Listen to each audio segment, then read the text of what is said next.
kituufu ndi planned kid. Yes. Naye ate era ndi kid ya planninga. Exactly. Ndi social worker by profession. Yes. Bulikemu. Erisente 10. Deal TV. Learn and earn.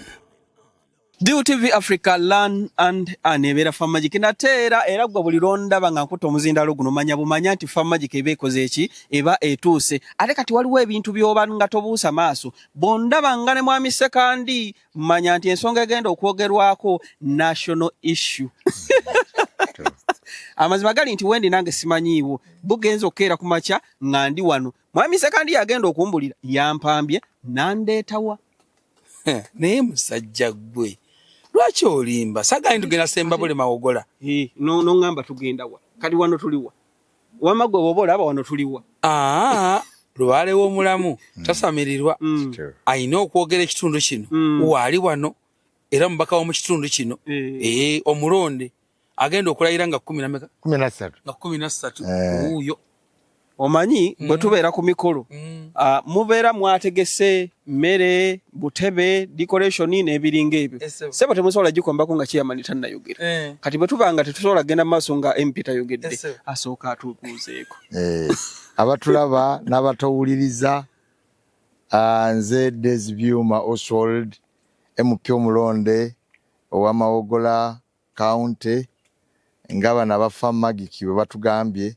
nga 13 tuteekateeka kulayira ng'abakulembeze abapya aba Uganda aba National Assembly aba Farmagic nsanyusa okubalaba naffe tusanyuse nnyo okutukyazaako wano bulijjo balaba ndi bagoberezi bammwe mwami Ali yes sebo mwami sekandi wa mindset change wekapeeka tumwaniriza wano oli omukulu ye Sakaki Sakaki ava Kenya ye technician mu biogas bazze wano ku farm yaffe ya Days Foundation Farm wane Matete Sembabule okulaba bye tukola n'okutwongeramu amaanyi twagala tukole ekintu eky'amaanyi okusinga kye tulina mu background tulinamu ente zaffe 7 ente zino tuzirunda ku semi zero grazing zigendako ku ttale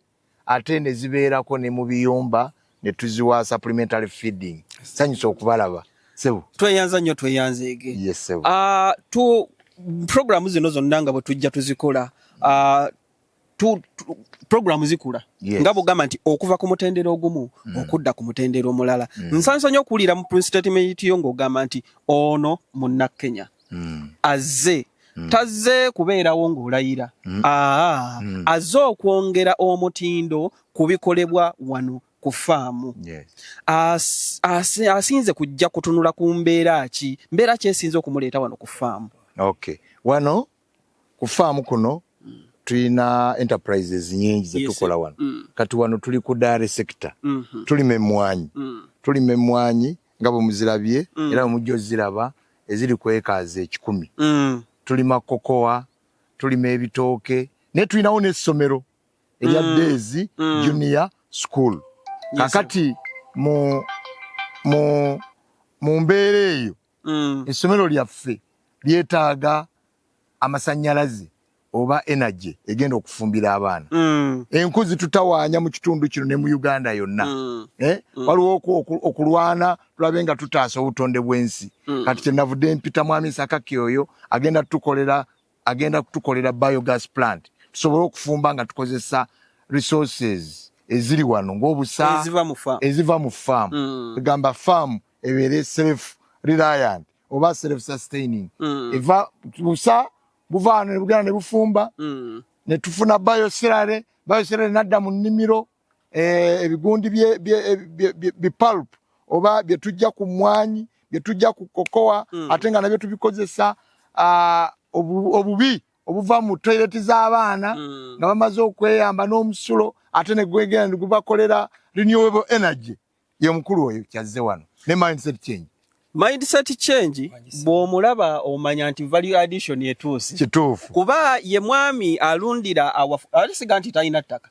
ayina ettaka bwaguuga naye omanyi waalundira bwe wati yasalako akantu katono nnyo wafunda wakolera naye otuuka mu kifo kiri tewawunya teweesittaza omanya awantu weweeyagalira ng'olinga atalina kufaamu so olunaku olwaleero mu byoyogedde kyera kyenyongedde okutegeera nti oli mubaka mu kitundu kino omuntu eyandibadde agamba nti ekisooka nneesomera ebitabo byange ekyokubiri nina ssente zange ekyokusatu ndi wa kitalo okubeera nga oli ku ddaala erifaanaganako bwe lityo n'odda mu bintu ebikwatagana kulunda kulima ate n'otakoma ku ekyo n'oba nga obiwanne ku bantu abalala oba ogaba amagezi oba osheyalinga amagezi n'abantu abalala oli kyakulabirako kya ddala era kyanjawulo ffe be tusinga okulaba tuba tumanyi babeera ba planned kid naddala abagenda mu paalamenti waggulu eyo oli omu kwabo nze kituufu ndi planned kid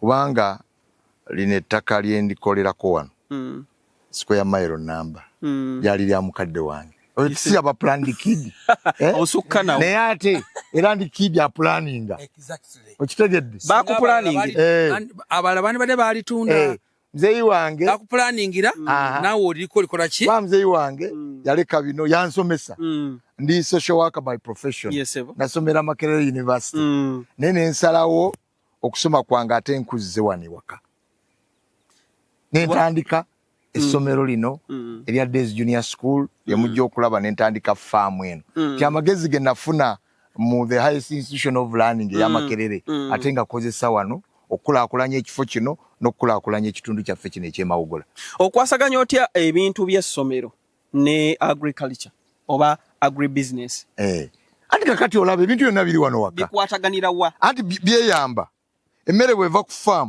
ngegenda ku ssomero owulira nga tujjayo akasente k'essomero nga kayamba farm nga kajja kalabirira farm bwe bwe tutambula twetololera wano tuli ku zero grazing Mwami Sekandi omubaka nga tadda bakwewaana nsaba omumpeera obubonero oba omusale afune zero okusinziira ku kyosanze kwano nabadde sinakuyingira wano neŋŋamba nga nakoze ensobi okwerayira omwami Kayiira bino byayagala yagenda ekyegeegwa ng'aseba abeera muzisirefu asigaleyo nogamba nti asigaleyo wala twaze kiru omwami ono obubonero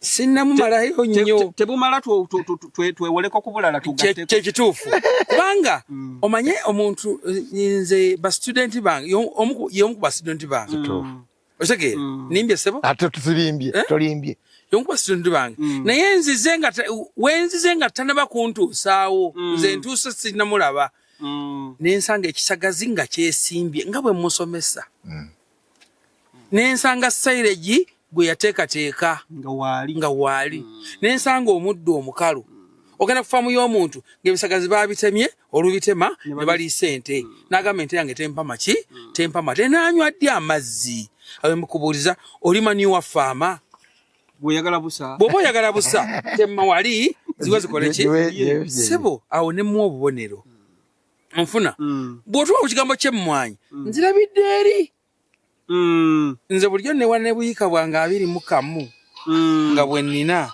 ne ŋŋamba nnina emmwanyi tubadde tulina ggwe ssebo naye ffe tubadde tulina ggwe nga gwe twesiga nina eyika 21 nga nange wemanjogera neyika 21 tonzannyirako akimazeeko mwami Sekandi tuyimiridde wano abantu bana olunaku olwaleero nsaba mwenna nga bwe muli wano twogere ku kya waste management waste management ku faamu erina kukwatibwa etya era etuyambira wa ng'oggyeko kubeera nti ekyafuwaza tufuna obukyafu ku faamu kyembadde ŋŋendako naluli waginsaba ne nkugamba nze sibuguutanira bintu waste management otegedde ne nkugamba njagala kukola gundi biogas amalayo otegeera kati kinyambye omubaka bwe yawulira byenjogera naŋŋamba nnyama ompe omwami ono agenda kukola biogas ng'asobola okuddusa ekyuma kya kasooli yes emiringi mil agenda kubanga asobola okuddukanya essomero zi computer twala tugenda twagala kudamukula ku kitibwa masanyalazi biogas oyo agenda kubanga asobola okuddukanya milking para omwami nangambye alunda embizzi agenda kubanga asobola okuwa ebbugumu obuto obuzzi obuto kati buli jabade yeraliikirira okulunda enkoko olwokuba talina bwa broodinga nga bagamba kukozesa amasanyalaze ajja kukozesa sente nnyingi agenda kuba asobola okubroodinga enkoko nakugamba nti ngenda kukola biogas ku mindset change model farm ekapeeka nga nsobola n'okuwako baneighbor mwenda nga siba limitinga nti togolola tofumba ye biogas benyegoto sagala mu bugutanira wa sente bogenda mu bali kitone nnyo ayinza okuba milioni 8 mwagwera naye nga okimanyi nti okimaze how many kVs are we going to have kVA now it will determine with the size of farm and the cows that our farmer have. No, the bigger one. The bigger one. We can have even 50 kVA. 50 kVA. 50 kVA. Yes. Okay. Ekigambo ekyo mukiwulidde aba amasanyalaze omuntu wagamba nti kVA 5 mwa mukitegeera kibola nagobya ab'amazzi National Water nabagobye ku faamu yange benzizaako okugoba bamasanyalaze otegeera sente ze zibadde zigenda ku ebyo zibeko kye zikola ki olabanga milioni 8 ekingi kituufu kingi naye invest once kati gwe noweesiimye olina obusa bw'embizzi olina kuba n'obusa bw'enkoko ogenda n'okuba n'obusa bw'ente kati gwe KVA 50 okumala bulungi essomero lino libe nga tewali kyerijjula n'ekitundu kino kigenda kuba nga kikuyigirako era ssebo wakoze omulimu munene nnyo okuba nga gwe mubaka ate ng'oyagala kubeera ekyokulabirako otegedde kyova ngambe nti nonfunira asobola otukolera ekigenda okumalayo era ntegeeza ggwe ssebo oba nnyabo amasanyalaze gagenda okuba ngakola biogas mu Uganda gagenda sooka ano ku faamu wano nadde neewana nti genda sooka kapeeka naye mubaka kyewankoze wansudde obuyinja ni muyizi wo sebo oli muyizi wange ate okkirizanga omuyizi n'akusingako kituufu nakyo oba musomesa mulungi nnyo kituufu nnyo era sebo neesiimye nnyo era ekirala kye mbadde ngenda okusaba intensive eno tugenda givaako tudde ku kye tuyita zero grazing era ekyokubiri mu bintu byonna bye tukola njagala faamu eno kusinza ku byendabyeko tugenda gifuula agro business agro tourism byonna tubiteekewo wagamba tokyali ku agriculture olikoki agro business sebo nkugoberera kubanga agriculture ente bagisibangamu omuguwa bagitwala ku ttale ne bagikomyawo olweggulo alesa agriculture tuli agro business smart farming jona badde n'omwami nangamba nti bwaliwo bankyadde ku Saturday wange balengera ente 54 nangamba ente 54 ewaffe eŋŋoma olina okuba nga ekitone nnyo ziri ku ikazi 2 kituufu nemugamba wangi ente 54 zirisibwa ikazi kuba buli ika 10 ziri sente buli ika emu eri sente 10 bukya kituufu sirimba bulimbi ayagala ajja akyerabireko so njagala tutandika okuyigiriza abantu faamu eno ng'abantu bajja ne batuwa akasente kyetwagala abantu babwereere bajje wano bayige omuntu bw'ojokoma omuwa ebyobwereere tebivaayo nze tunulira abantu emmwanyi ze nasimba ewange zeyika 21 emmwanyi ze baagabanga mu kitundu ekyo naye nga bazirekawo nga bagamba ezo ki batuwadde miini gyaki yankumbi kati kuyagalira kweneyagalira sawa neno bwe gwali President Museveni yatuwa emmwanyi nnyingi abantu ezimu bazisuulanga ku lubalaza abalala ku migango abalala emmanju ne zikala abalala ne bagamba tusimba mmwanyi za miini gyaki yankumbi kati fe abasimba emiini gy'enkumbi kwe kweyagala kwe kweyagala kuno Essebo. Kwe kweyagala kuno Era nze nazibasa nga bamuwe emmwanyi 400 Ye. nosanga zonna zikaze nenondalonda mwana nga mugezigezi Enolonda muzolonze. nga mlezo tizijja kukola bulungi nga ngwaza 10 ate zina zo nenzitwala Essebo. zenga zigenda kukola bulungi Okay. ndola mwebafu kati omwami ono ajja kweyanjula Yes. omwami ono yavudde Kenya mukwano gwange tukolagana naye nali ngenzeko nendaba biogas I'm trying to tell them that you are my friend. Yes. I've ever gone to places where you have installed that biogas. That one was 22 kVA. Yes. So now introduce yourself.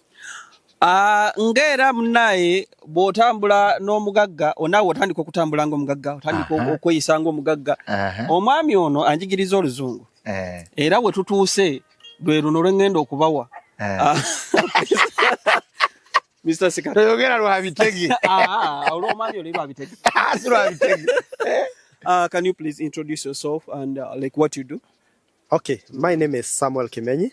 I have a company called Sakaki Natural Renewable Energy Center Limited. Okay. I'm from Kenya. We normally do biogas installation with small, medium sizes and also large sizes, which are commercial, which we are about to think about it here. The commercial systems, which are normally used to be, most of the people use biogas commonly on cooking.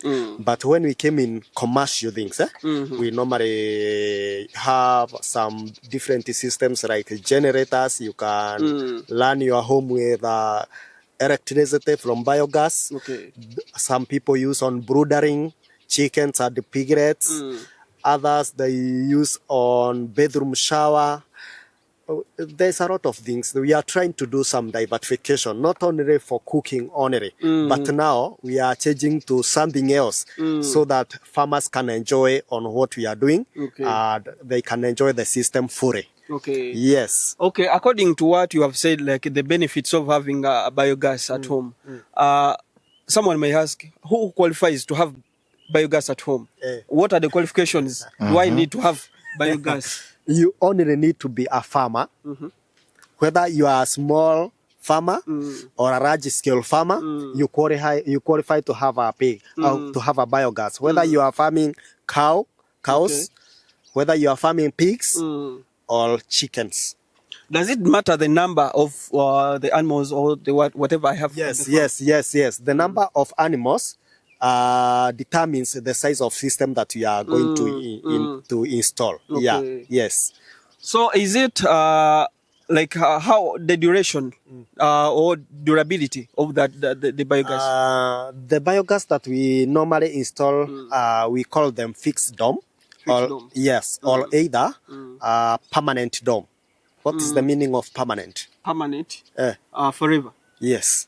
Now I have given you the answer. It's different from the plastic ones. Yes, very because different. many are coming plastic ones, black. Yeah. How are they different? Okay, for the first time, plastic ones. Yes. Just for a few. Maybe for a few years, then it start misbehaving. Okay. Then for biogas requires a controlled temperature for it to perform well. So when making for plastic, they are not able to control the temperature. You get. So now you because it's above ground. Yes. Actually, it's above ground. Yes. Now you get that the production is not that good. But for fixed dome, we normally dig, construct, and we just put the sod over. So it's underground. Now this system, it has a constant temperature, so it does good production, and because it is a construction, so it does more than 70 years in as long as you are farming. Some areas do not have like electricity. Yes. For biogas, do I have to have a support of electricity?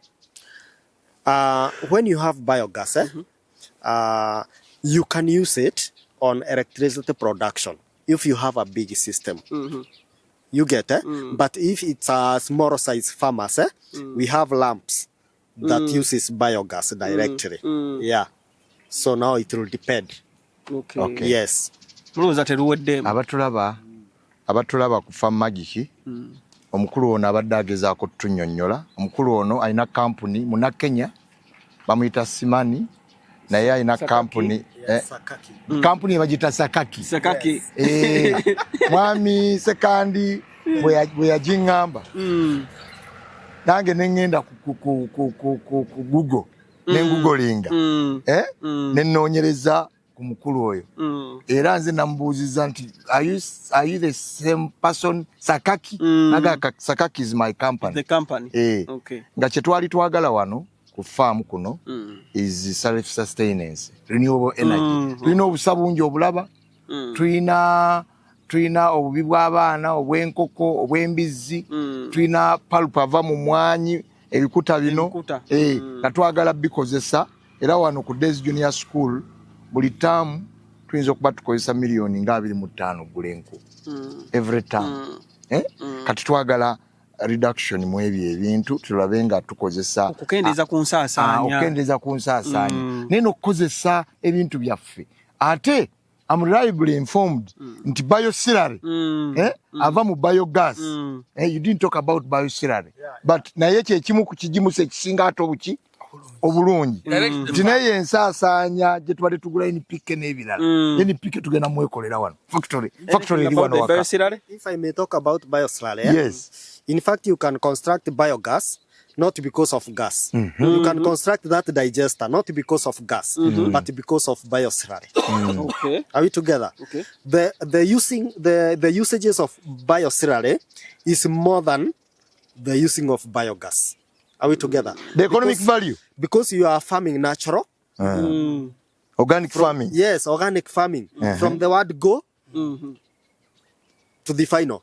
You know, in our country, we are so much introduced in fertilizers and chemicals farming.